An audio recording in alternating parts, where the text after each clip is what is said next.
दोस्तों आदाब सलाम नमस्कार।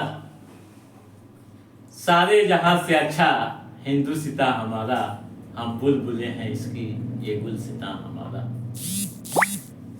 पूरा देश गणतंत्र दिवस यानी 26 जनवरी की जश्न में डूबा हुआ है। शहर से लेकर गांव व देश की राजधानी दिल्ली तक गणतंत्र दिवस मनाया जा रहा है। आज के इस एपिसोड में हम बात करेंगे कि 26 जनवरी को ही गणतंत्र दिवस क्यों मनाया जाता है, क्या है इसके पीछे की खास वजह, और यह भी जानेंगे कि इस दौरान 21 तोपों की सलामी क्यों दी जाती है। तोपों की सलामी देने के पीछे की कहानी क्या है। दोस्तों आज के इस एपिसोड में हम आपको बताएंगे पूरी कहानी गणतंत्र दिवस समारोह व समारोह के पीछे की पूरी कहानी तथा 21 तोपों के बारे में।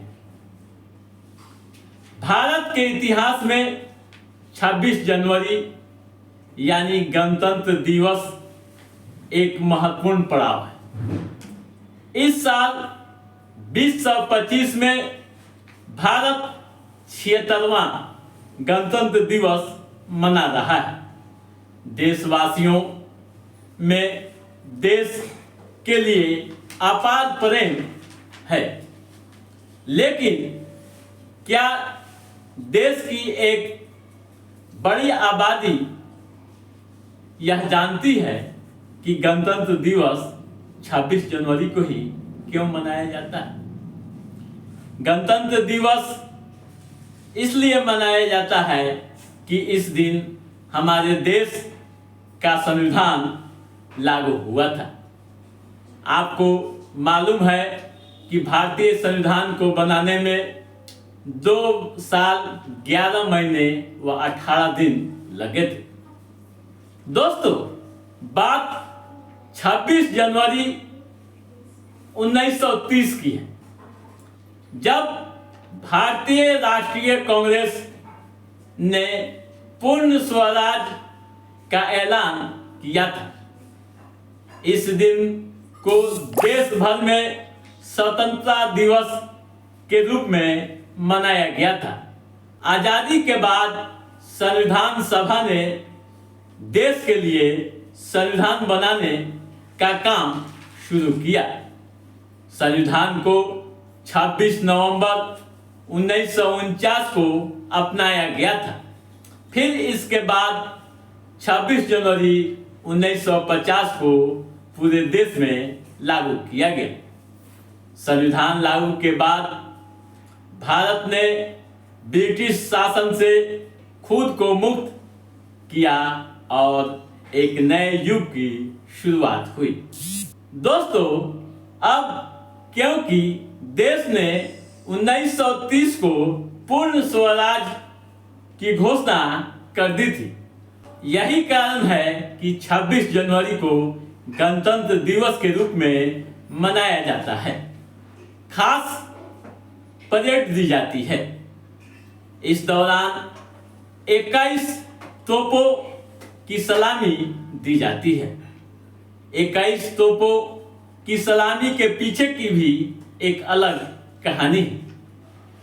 दोस्तों जैसा कि आप जान रहे हैं कि 15 अगस्त 1947 को भारत आजाद हुआ था, लेकिन इसके 2 साल बाद 26 जनवरी 1950 को भारत गणराज्य बना। वो इसलिए क्योंकि इन 2 सालों तक भारत में ब्रिटिश शासन बना रहा था, क्योंकि देश ब्रिटिश राज के भारत सरकार अधिनियम 1935 द्वारा शासित था और क्राउन के प्रति निष्ठा रखता था। लेकिन 1950 में भारत की संविधान लागू हुआ, जिसने 1935 अधिनियम की जगह ले ली। दोस्तों, इसके बाद भारत के राष्ट्रपति के रूप में डॉक्टर राजेंद्र प्रसाद ने अपना पहला कार्यकाल शुरू किया। ठीक है, अब आइए ये जानते हैं कि परेड में सेना के कितने दस्ते होते हैं और क्यों तोपों की सलामी दी जाती है। दोस्तों, परेड में सेना, नौसेना व वायुसेना के मार्चिंग दस्ते शामिल होते हैं। परेड की जब बात होती है तो सेना की याद की जाती है, यानी 1950 से पहले भी परेड होती थी। ब्रिटिश राज में शाही परेड आम बात मानी जाती थी।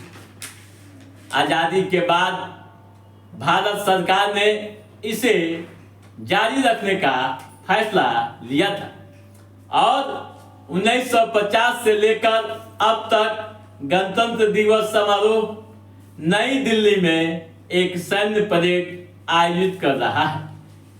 21 तोपों की सलामी की बात करें तो आप उस कहानी को याद कर लीजिए, यानी रामचंद्र गुहा की किताब इंडिया आफ्टर गांधी के मुताबिक 26 जनवरी 1950 के दिन तत्कालीन राष्ट्रपति डॉक्टर राजेंद्र प्रसाद ने परेड का निरीक्षण किया था।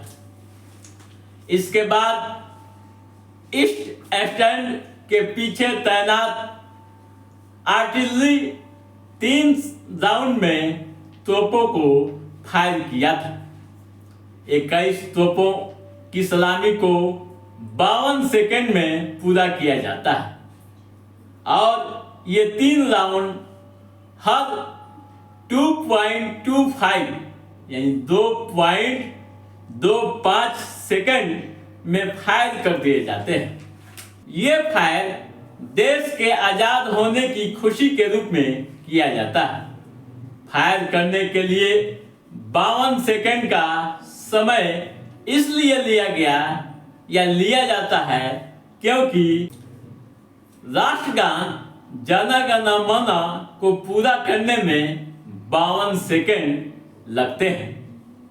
21 तोपों की सलामी को सर्वोच्च सम्मान में गिना जाता है।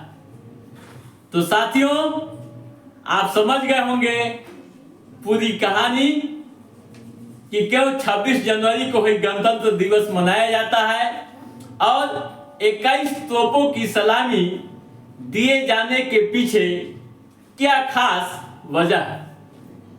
तो दोस्तों, आज के इस एपिसोड में बस इतना ही।